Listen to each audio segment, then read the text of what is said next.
जयकारा बोलो माता रानी का। जगत माई महामाई माँ भद्रकाली की जय बोलो। माता रानी के सांचे दरबार की जय बोलो।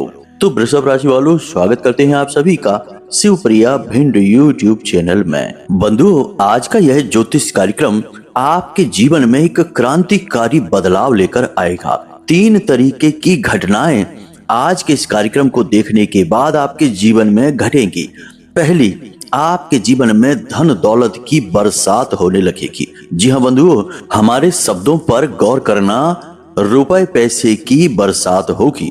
दूसरा, कि आपके ऊपर चाहे करोड़ों का ही कर्जा क्यों ना हो, वह समाप्त हो जाएगा कुछ ही दिनों में आपके देखते देखते। जी हाँ बंधुओं।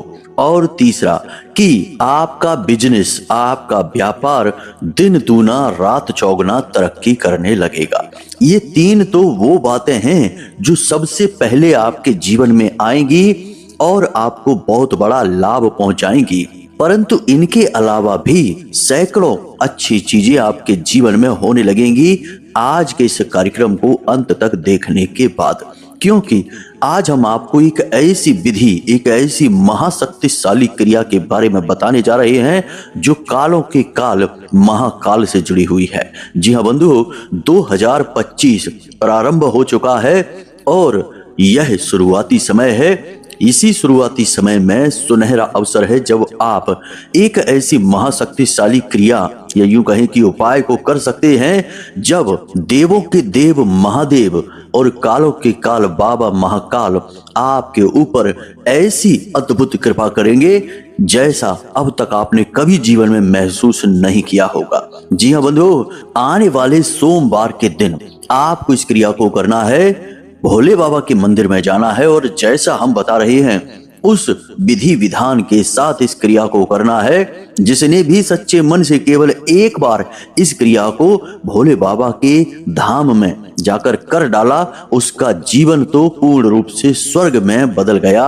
और हमारे पूरे जीवन काल के अनुभव में आज तक हमको कोई ऐसा व्यक्ति मिला ही नहीं है जिसने कहा हो कि गुरुजी यह क्रिया परिणाम नहीं देती है। जी हाँ बंधुओं, इतनी शक्तिशाली क्रिया है। यह पुराणों में से ली गई है, खास तौर से शिव पुराण और लिंग पुराण में से। प्राचीन काल से ही इसे ऋषि मुनि प्रयोग करते चले आ रहे हैं अपनी साधनाओं की सिद्धि के लिए। राजा महाराजा और धनपति उद्योगपति पुराने जमाने से ही इस क्रिया का प्रयोग करते आ रहे हैं ताकि उनके जीवन में, उनके घर में स्थायी लक्ष्मी का वास बना रहे, शत्रु उनका कुछ बिगाड़ ना पाए, कोई भी उनका बाल भी बांका ना कर पाए, नजर टोना टोटका तांत्रिक क्रिया उनका कुछ भी ना बिगाड़ पाए। ऐसी महान शक्तिशाली और गुप्त क्रिया है यह। आज माता रानी की सेवा में हम आपको इस क्रिया को देने जा रहे हैं क्योंकि यह माई का आशीर्वाद ही है, उन्हीं का आदेश है। जब रात्रि में हम ध्यान में बैठे अपनी साधना पूर्ण करने के बाद तो माई ने अचानक हमारे मन मस्तिष्क में एक बिजली सी कौंधाई और यह आदेश था क्योंकि उन्हीं के विचार थे कि अब इस क्रिया को आप लोगों को दे दिया जाए क्योंकि यह नया वर्ष आपके लिए शुभ समाचारों से और खुशियों से भर जाना चाहिए। क्योंकि अब तक आपने बहुत कुछ सह लिया है, कष्ट की सीमा पार हो चुकी है, आपके जीवन की परीक्षा की घड़ियां अब समाप्त होने वाली हैं। तो महामाई के आदेश के अनुसार ही हम आपको इस क्रिया को बताने जा रहे हैं। बंधुओं, ऐसी मूर्खता भूल कर भी मत करना कि इस कार्यक्रम पर आने के बाद आप इसे बीच में छोड़कर चले जाएं। यदि आप इस कार्यक्रम पर आए हैं और यहाँ तक आपने सारी बात सुन ली है, समझ ली है, तो समझिए कि यह माई की कृपा ही है आपके ऊपर जो आप यहाँ तक आ पाए हैं। वरना बहुत सारे ऐसे अभागे होंगे जिन पर माई की दृष्टि ही नहीं है, उन्होंने तो इस कार्यक्रम को देखा ही नहीं, जाना ही नहीं। तो आप अपने सौभाग्य को तो पहचानिए। इस कार्यक्रम पर आए हैं तो अंत तक ठहरिए, तभी हमारी मेहनत सफल होगी और महामाई की पूर्ण कृपा आप तक पहुंचेगी। जी हाँ बंधुओं, हमने इस कार्यक्रम को बहुत दिल से, सच्चे मन से, मेहनत के साथ पूर्ण आकलन करते हुए बनाया है, बस आपके लिए। यदि आप इसे देख लेंगे, इसमें बताई गई क्रियाओं को अपने जीवन में उतार लेंगे तो आपका तो उद्धार हो ही जाएगा। हमारी भी भक्ति महामाई के प्रति सफल हो जाएगी, क्योंकि हमें हृदय से सुकून और शांति का एहसास होगा जब आपके चेहरों पर मुस्कुराहट आएगी। तो बस बंधुओं, यही निवेदन हम आपसे बार बार करते हैं कि कार्यक्रम में अंत तक ठहरना है। तो चलिए बंधुओं, बिना समय गवाए महामाई जगत माई माँ भद्रकाली का नाम लेते हुए इस कार्यक्रम को प्रारंभ करते हैं। कमेंट बॉक्स में लिख डालिए, जय माँ भद्रकाली कृपा करो। एक बार नहीं 3 बार लिखना, इसमें कोई कंजूसी नहीं करना, यह आपका भाव है महामाई के लिए। और याद रखना कि आप या हम या दुनिया का संसार का कोई भी व्यक्ति महामाई को कुछ दे नहीं सकता। केवल एक ही चीज है जो महामाई को दी जा सकती है और उन्हें रिझाती है, वह है हमारा भाव, हमारा प्रेम। तो बस इसमें भी कैसी कंजूसी करना, लिख डालिए 3 बार क्या 6 बार 10 बार लिख डालिए, जय माँ भद्रकाली कृपा करो। माँ बड़ी दयालु हैं, उनकी दृष्टि यदि आपके ऊपर पड़ गई तो कब रातों रात आपकी जिंदगी बदल जाएगी, कब चमत्कार होने लगेंगे आपको पता भी नहीं चलेगा। इसी के साथ साथ बंधुओं, यदि आप इस चैनल कार्यक्रम पर पहली बार आए हैं और यहाँ तक आ गए हैं तो निश्चय ही महामाई ने आपको भी चुना है इस दिव्य कार्यक्रम को देखने के लिए। तो आप इस चैनल परिवार का हिस्सा बन जाएं, जल्दी से चैनल को सब्सक्राइब भी कर लें, क्योंकि जैसे ही आप चैनल को सब्सक्राइब करेंगे तो आप ना केवल हमारे बल्कि महामाई के परिवार के सदस्य बन जाएंगे, धाम से जुड़ जाएंगे और फिर धाम की पूजा पाठ अनुष्ठानों का आपको भी पूर्ण नहीं तो आंशिक लाभ मिलना शुरू हो जाएगा।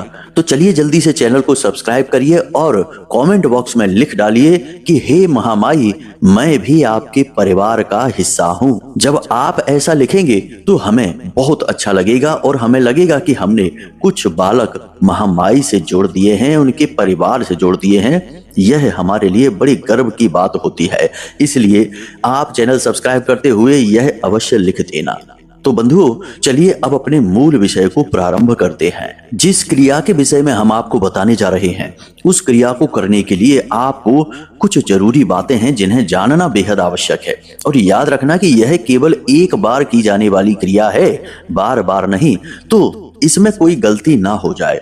तो सोमवार के दिन इस क्रिया को करना है, जैसा कि हम आपको बता चुके हैं। अब एक बात यहाँ पर हम आपको और बता दें कि इस क्रिया को करने के लिए आपको भोले बाबा के किसी ऐसे मंदिर में जाना है जो एकांत में हो। जी हाँ बंधुओं, मतलब कि जहाँ ज्यादा भीड़ भाड़ रहती है ऐसे मंदिर ना जाएं, और आबादी से जो मंदिर थोड़ा दूर हो, क्योंकि देखिए भोले बाबा के जो सिद्ध स्थान होते हैं वे आबादी से दूर एकांत में ही होते हैं। जैसे अमरनाथ देख लीजिए, केदारनाथ देख लीजिए, ज्यादा भीड़ भाड़ और आबादी भोले बाबा को पसंद नहीं है, क्योंकि वे तो स्वयं अपनी समाधि कैलाश पर्वत पर लगाते हैं। तो यहीं से आप इन बातों का अंदाजा लगा सकते हैं। हम अपनी हर बात का प्रमाण आपको इसलिए देते हैं ताकि आपको हर बात सही से समझ में आ सके। तो आपको भोले बाबा का कोई ऐसा मंदिर, कोई ऐसा स्थान चुनना है जहां भीड़ भाड़ कम होती हो। अब बिल्कुल एकांत स्थान तो ढूंढ पाना बहुत मुश्किल है, लेकिन ऐसे में आप ऐसा कोई स्थान तो ढूंढ ही सकते हैं, जैसे कोई गांव देहात का हो, सिटी से, शहर से, कस्बे से थोड़ा बाहर का हो, जहां लोगों का आना जाना बहुत कम होता हो और वहां नियमित पूजा अवश्य होती हो। इस बात का ख्याल रखना, कहीं कोई ऐसा मंदिर न ढूंढ लेना जहां भोले बाबा की कभी पूजा ही नहीं होती है, यानी कि बहुत पुराना मंदिर है, प्राचीन है, लेकिन पूजा पाठ से विहीन है। ऐसे स्थान पर कई नकारात्मक ऊर्जाएं, भयंकर भूत प्रेत पिशाच भी हो सकते हैं। तो आप पूजा करेंगे तो आपके साथ वो लगे चले आएंगे। तो ऐसे किसी स्थान पर भी आपको नहीं जाना है। बंधुओं, हम जानते हैं कि आप अपने जीवन में मेहनत तो कर ही रहे हैं, जो भी काम कर रहे हैं पूरे दिल के साथ कर रहे हैं, कोई कसर बाकी नहीं छोड़ते हैं। परंतु जीवन में यदि कष्ट है तो निश्चित तौर पर आपकी मेहनत, आपका कर्म पूरा नहीं पड़ रहा है, ईश्वर की कृपा इसमें नहीं मिल पा रही है, इसलिए यह अधूरा है। जब ईश्वर की कृपा मिलेगी तो यह पूर्ण हो जाएगा और आपका यही कर्म, यही काम जो आप अभी इस समय कर रहे हैं, चाहे आपकी दुकान हो, फैक्ट्री हो, नौकरी हो, जो काम आप अभी कर रहे हैं, इन्हीं कामों के माध्यम से आप एकदम से एक झटके के साथ ऊपर चढ़ेंगे। ऐसा ही होता है। अगर आप भक्त हैं ईश्वर को मानते हैं, महामाई को मानते हैं, तो एक छोटा सा प्रसंग है आपके लिए, वह सुनाते हैं। आपको बहुत आनंद आएगा और बहुत सीखने को ही मिलेगा कि ईश्वर की कृपा कैसे कार्य करती है।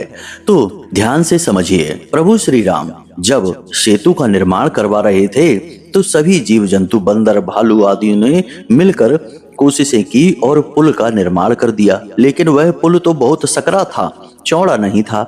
तो अब उस पुल पर कौन जाए? लोगों को डर लग रहा था। तो प्रभु ने कहा कि कोई बात नहीं, हम चलते हैं। तो प्रभु जैसे ही आगे बढ़े उस पुल पर, तो समुद्र में रहने वाले समस्त जीव जंतु उस पुल के किनारे से लगते चले गए उस पुल को सहारा देने के लिए। और देखते ही देखते वह पुल जो बिल्कुल सकरा था, एक इंसान के चलने लायक भी नहीं था, वह 100 योजन चौड़ा हो गया। जी हाँ बंधु, और इतना चौड़ा विशाल पुल का निर्माण हो गया जिस पर सारी प्रभु श्री राम की बंदर, भालू और तमाम जीव जंतुओं की सेना चलकर लंका पहुंच गई। जब यह दृश्य जामवंत जी ने देखा, जो कि सबसे बुजुर्ग व्यक्ति थे प्रभु श्री राम की सेना के, तो उन्होंने प्रभु श्री राम से कहा कि हे प्रभु, जब आपने ही सारा कार्य खुद करना था तो हम लोगों से इतनी मेहनत करवाई ही क्यों? तो प्रभु श्री राम मुस्कुराए और बोले कि काम तो ईश्वर की शक्ति ही करती है, यानी कि हम ही करते हैं, परंतु इंसान का पुरुषार्थ जब आगे बढ़ता है तो उसके साथ हम अपनी कृपा को लगा देते हैं। यानी कि इंसान के पुरुषार्थ के बिना हमारी कृपा प्राप्त नहीं हो सकती है। तो जब सकरा सा पुल ही सही, लेकिन तुम लोगों ने मिलकर बनाया, तो हमारी कृपा से वह 100 योजन चौड़ा पुल बन गया। यानी इस प्रसंग से हमें यह सीख मिलती है कि भाव पूर्ण कर्म यदि इंसान करे ईश्वर को समर्पित करते हुए, तो ईश्वर की कृपा 100% प्राप्त हो जाती है। फिर वह जिस कर्म को कर रहा है वही कर्म ईश्वर की कृपा मिलते ही कई गुना बड़ा हो जाता है, ठीक उस सकरे पुल की भांति। जी हाँ बंधु, लेकिन कभी कभी जीवन में ऐसा होता है कि नकारात्मकताएं इतनी अधिक बढ़ जाती हैं कि आपकी भावना, आपका भाव, आपका कर्म, आपकी मेहनत भी ईश्वर की कृपा आप तक नहीं पहुंचने देती है। तब ऐसी स्थिति में इंसान उपायों को करता है। उपाय एक तरीके की मानकर चलिए, जैसे कि घर में हम साफ सफाई का सामान रखते हैं, कचरा जब बहुत अधिक बढ़ जाता है तो हम झाड़ू उठाकर उस कचरे को साफ कर डालते हैं। ठीक उसी प्रकार जब नकारात्मक ऊर्जा जीवन में बहुत अधिक बढ़ जाती है और बाधा का कार्य करने लगती है, तो हम कोई एक उपाय या क्रिया उठा लेते हैं और उस नकारात्मक ऊर्जा को बाहर निकाल देते हैं। उपायों को, क्रियाओं को करने के कई लाभ होते हैं। एक तो जीवन से नकारात्मकता तुरंत दूर होती ही होती है। दूसरा, दिव्य शक्तियों की नजर हमारे ऊपर पड़ती है, उनका ध्यान हम आकर्षित कर पाते हैं और सीधे सीधे उनकी कृपा के पात्र बन जाते हैं। यानी एक पंथ दो काज वाली स्थिति हो जाती है। तो यहाँ तक आपको समझ में आ गया है कि क्यों क्रियाएं, उपाय जीवन में करने चाहिए और इनसे क्या लाभ प्राप्त होती हैं। अब हम अपने मूल विषय को प्रारंभ कर रहे हैं। अब सारी बातें ध्यान से समझना है, धैर्य के साथ कार्यक्रम को देखना है। तो बंधुओं, इस क्रिया को करने के लिए आपको 2 चीजों की आवश्यकता रहेगी। पहली, नाग नागिन का एक जोड़ा। नाग नागिन का जोड़ा वैसे तो चांदी का होना चाहिए, परंतु यदि आपके सामर्थ्य में ना हो तो कोई बात नहीं है, तांबे का भी चल जाएगा। तो तांबे का या चांदी का नाग नागिन का जोड़ा पूजा पाठ वाली दुकान से आपको आसानी से मिल जाएगा। इसी के साथ साथ आपको एक 5 मुखी रुद्राक्ष भी चाहिए। यह 5 मुखी रुद्राक्ष बहुत अच्छा होता है, पंच तत्वों का सूचक होता है। यह 5 मुखी रुद्राक्ष भोले बाबा की कृपा बहुत जल्दी जातक को दिलवा देता है, मानसिक शांति भी देता है, ध्यान साधना में मन भी लगाता है, ईश्वर की ऊर्जा को चुंबक की तरह अपनी ओर खींचता है। इसी के साथ साथ यह धन संबंधी बड़े बड़े कार्य चुटकियों में करवा देता है। यानी कि रातों रात तरक्की यदि कोई रुद्राक्ष करवा सकता है तो वह 5 मुखी रुद्राक्ष ही है। जी हाँ बंधु, तो इस रुद्राक्ष के न केवल भौतिक बल्कि आध्यात्मिक लाभ भी हैं। लेकिन एक चीज याद रखना कि इस रुद्राक्ष को हम आपको पहनने के लिए नहीं बोल रहे हैं, इसके साथ आपको प्रयोग विधि अपनानी है। जी हाँ बंधु, तो ध्यान से सुनिए आपको करना क्या है। आपको यह सामग्री सोमवार के दिन एक दिन पहले ही खरीद कर अपने पास रख लेनी है। उसके बाद सोमवार के दिन स्नान आदि करने के बाद घर से ही एक लोटा और उसमें जल, जी हाँ बंधुओं, घर से ही जल लेकर जाएंगे तो बहुत शुभ माना जाता है। शिव पुराण में कहा गया है कि जो जातक अपने घर के स्रोतों से जल लेकर आता है और भोले बाबा को समर्पित करता है तो भोलेनाथ उससे बहुत जल्दी रीझ जाते हैं, प्रसन्न हो जाते हैं। तो आपको कोशिश करना है कि जल अपने घर से ही लेकर जाएं और कोशिश यह करें कि नंगे पैर मंदिर तक जाएं, वाहन आदि का प्रयोग ना करें। थोड़ी मेहनत लग सकती है तो कर लेना, कभी कभी मेहनत हमें बहुत लाभ दे जाती है, खास तौर से ईश्वर के प्रति की गई मेहनत।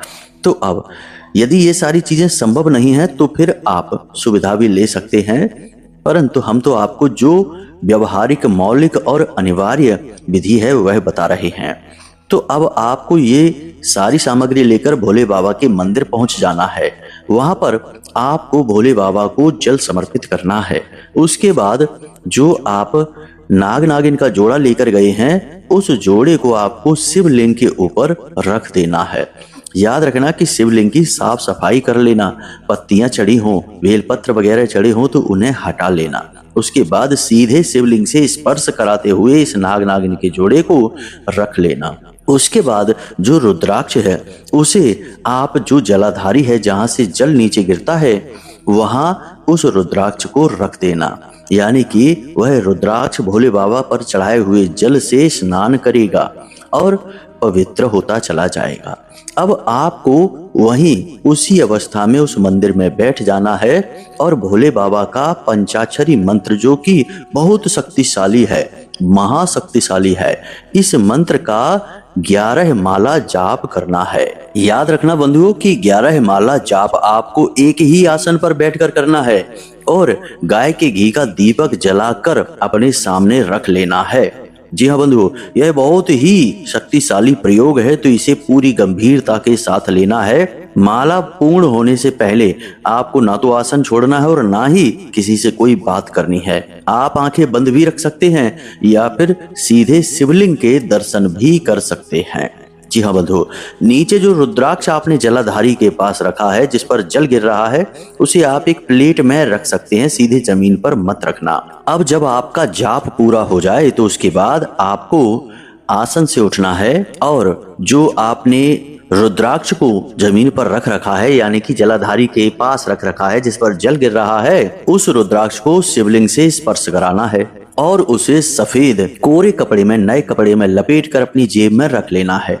और जो नाग नागिन का जोड़ा आपने रखा है शिवलिंग के ऊपर, उस नाग नागिन के जोड़े को आपको अपने लोटे में डाल देना है, यानी रख लेना है और उस लोटे में जलाधारी से गिरने वाले जल को भी रख लेना है। क्योंकि यह नाग नागिन का जोड़ा अब पवित्र हो चुका है तो इसे जल में ही रखेंगे या मिट्टी में रखेंगे, सीधे सूखा हाथ पर या किसी स्थान पर नहीं रखते हैं। तो अब आपको वहां से वापस आ जाना है।